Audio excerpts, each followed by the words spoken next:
সম্প্রতি বাংলাদেশ একটি ভয়াবহ ভূমিকম্পের সম্মুখীন হয়েছিল, যার মাত্রা ছিল প্রায় 5.5 এবং উৎপত্তি স্থল ছিল বাংলাদেশের নরসিংদী জেলায়।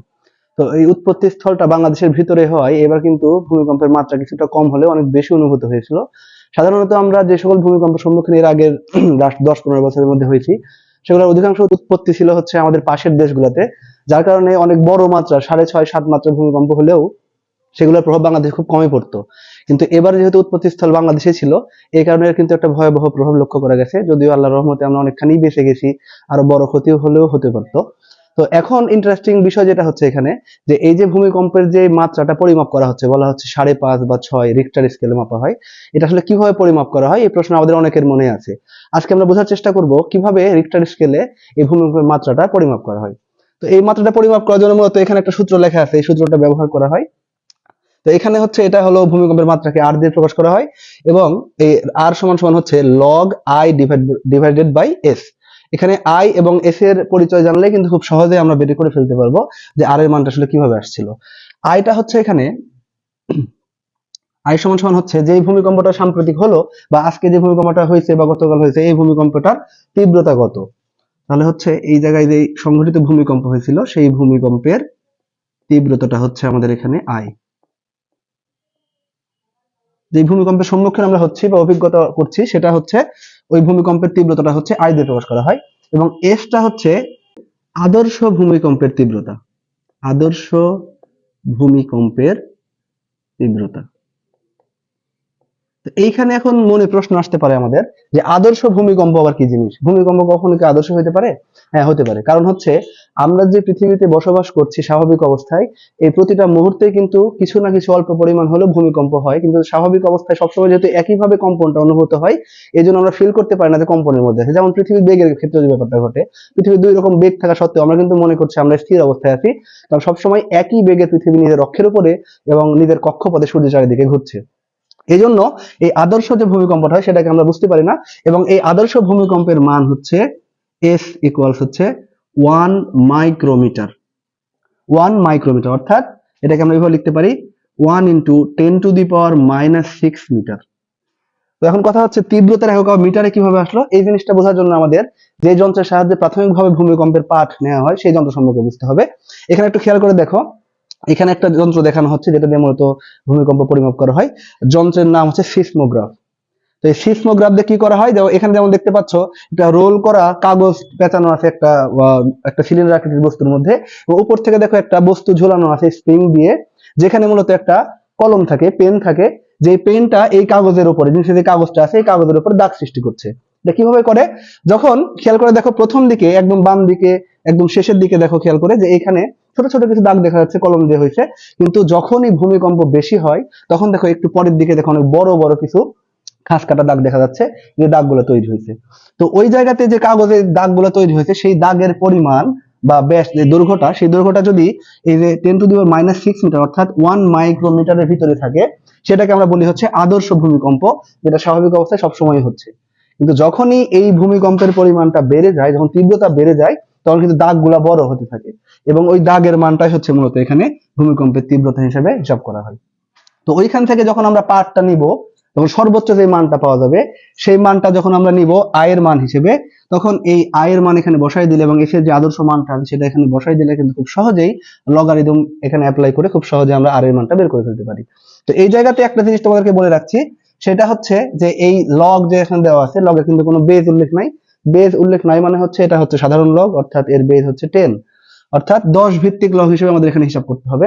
এখন চিন্তা করো, কেন বলছি যে স্বাভাবিক যে স্ট্যান্ডার্ড যে আমাদের ভূমিকম্পের তীব্রতা সেটা যখন থাকে তখন আমরা ফিল করতে পারি না।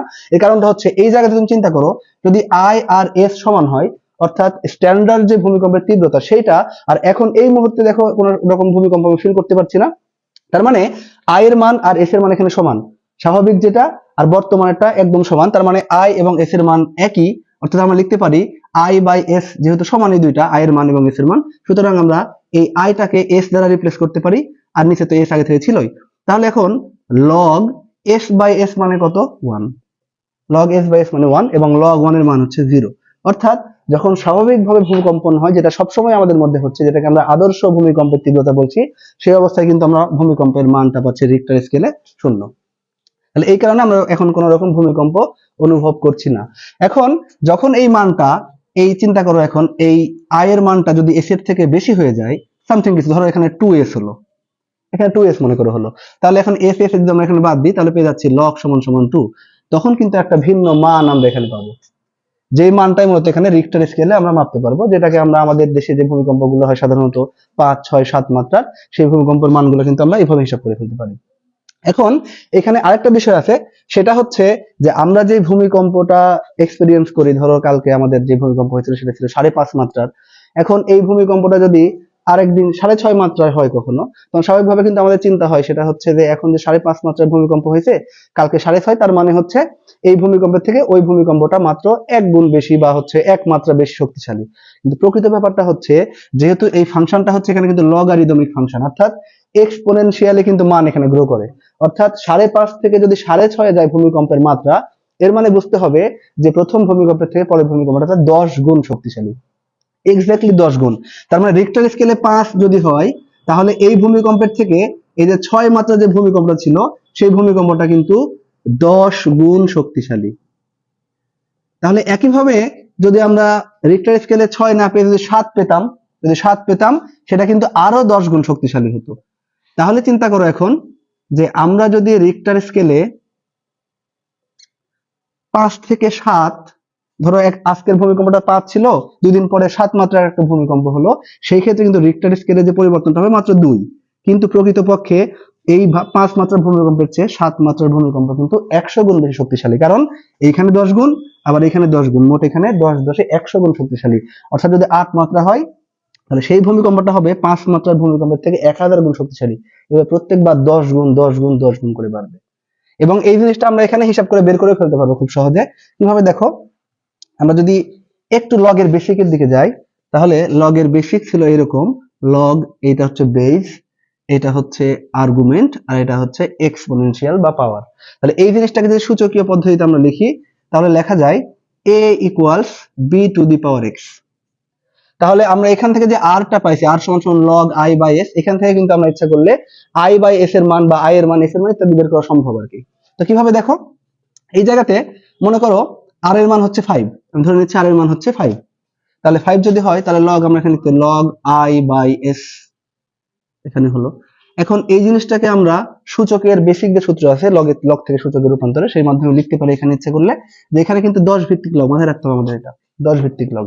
তাহলে এই জিনিসটাকে আমরা ইচ্ছা করলে লিখতে পারি i divided by s equals হচ্ছে 10 টু দি পাওয়ার 5। তাহলে এখানে i বাই s পেলাম হচ্ছে 10 টু দি পাওয়ার 5। এখন যদি আমাদের s এর মান জানা থাকে, আমাদের অবশ্যই স্ট্যান্ডার্ড মান জানা আছে, সেই মানটা যদি আমরা এখানে বসাই দিই, তাহলে i এর মান বের করে ফেলতে পারবো। আবার যদি 6 মাত্রার ভূমিকম্পের বেলা চিন্তা করি, তাহলে এখানে আমাদের 6 লিখতে হবে, r এর মান হবে 6, এই যে এখানে 6 বসাই দিলাম, তাহলে log 10 based i divided by s। এখান থেকে আমরা ইচ্ছা করলে বের করতে পারবো i বাই s সমান সমান হচ্ছে 10 টু দি পাওয়ার 6। তাহলে বুঝতেই পারছো, আগের বার যে i বাই s অর্থাৎ আদর্শ ভূমিকম্পের যে তীব্রতা সেটা এবং বর্তমান ভূমিকম্পের তীব্রতার যে অনুপাত, সেটা ছিল 10 টু দি পাওয়ার 5। এবার হয়ে গেছে সেটা হচ্ছে 10 টু দি পাওয়ার 6। তাহলে এখানে স্পষ্টভাবে দেখা যাচ্ছে যে 10 টু দি পাওয়ার 6 কিন্তু 10 টু দি পাওয়ার 5 এর থেকে 10 গুণ বেশি। অর্থাৎ রিক্টার স্কেলে ভূমিকম্পের মাত্রা যদি 1 বাড়ে, তাহলে প্রকৃতপক্ষে ওই ভূমিকম্পের তীব্রতা 10 গুণ বেড়ে যায়।